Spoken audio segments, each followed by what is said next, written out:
So here is the top 10 beers of 2020, according to Zymurgy, the homebrewing magazine, now website, of course. Um, what's really cool is I've actually had about 8 of these or so. So I can definitely give you a good uh, opinion on each one of these things and my recommendation. The other two that I haven't tried, I have heard great things, so I'll mention that as well. Hope you enjoy this top 10 list. If anything, when I see this top 10 list, I'd like to go find these things and try to try 'em myself. So anyway, we start at number 10 and we work our way down. Number 10, North Coast Old Rasputin. That is a excuse me, Imperial Stout. It is pretty darn good. It's one of my first ones I had early on in my craft days, and it was definitely pretty good.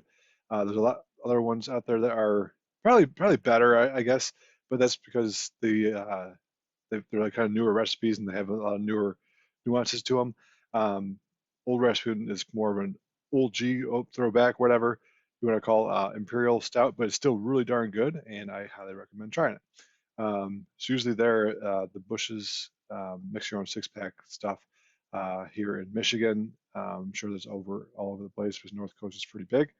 Number 9, uh, Deschutes Fresh Squeezed IPA. Pretty darn good, juicy as I remember. It's been a little while, but I do remember enjoying that one pretty well. Technically, number 8 and 7 are tied at 7 here, but so either one, Founders Kentucky Breakfast Stout. That one was so excellent when I first had it, and I haven't had it for a while, so I want to make sure I kind of appreciate it again next time I do have it, so I don't get it all the time. It is stout season, fall, winter-ish here in Michigan. Um, but it is nice chocolate and coffee flavored in there. I think it comes in around 7 or 8%. And of course, that's the base beer before they imperialize it for KBS, which is the barrel aged version of that, and it's still pretty darn good. Highly recommend all these so far. Um, then the other tied to number 7 there is Boulevard Tank 7 Farmhouse Ale. It was so good, I had it last year that I tried, maybe it was 2 years ago, sorry, I don't know. I tried to make it myself. Didn't get that close, we'll admit, for the Saison Farmhouse Ale um, group category. It was the one I made is pretty good, but not like theirs. This is something's really special about it. I have to try a couple different fermentation experiments, I guess, to see if I can get closer. But Boulevard Tank 7 is phenomenal. Um, I love the style because it's so basic, but it's still so good. It has that spice to it too.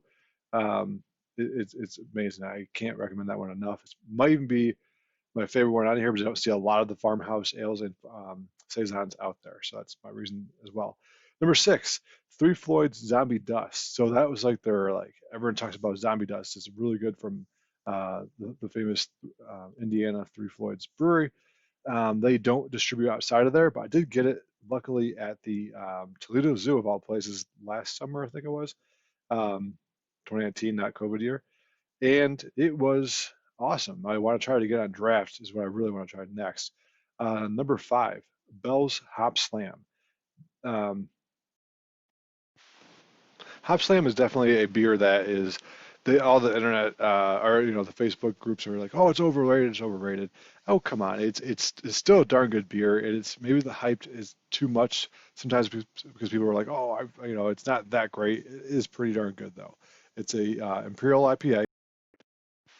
And as Bell's will tout, it has a dollop of honey added to it. So I tried one to make one myself years ago.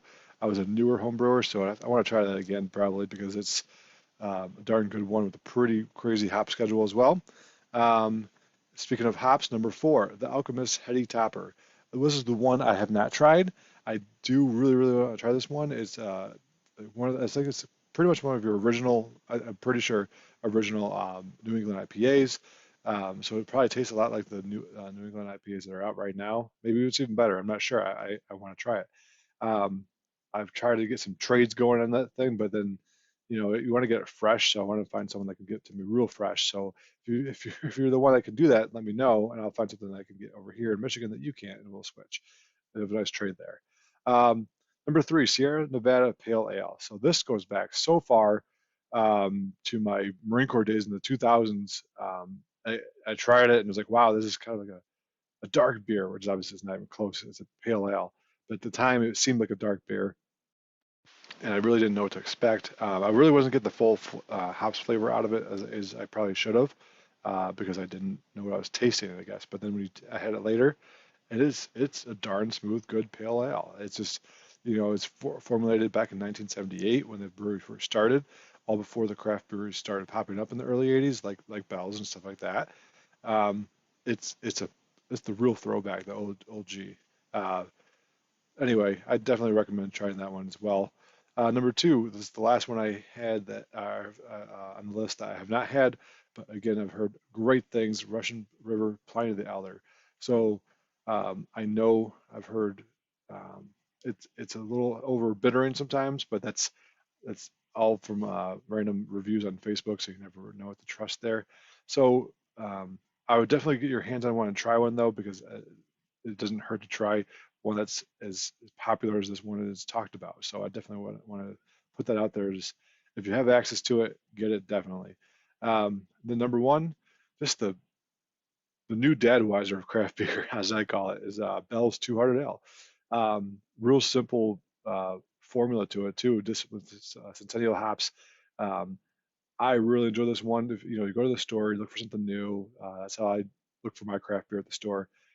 If you can't find something, there's always some good throwbacks, like Founders Breakfast Stout or Two Hearted, just something easy to sip on. It's always tried and true and always delivers what you're looking for. So hope you enjoyed that, and let me know what other videos you guys want to hear about. I'm always looking for suggestions. I look forward to more of the suggestions for other brewers to interview as well. I look forward to starting those out soon.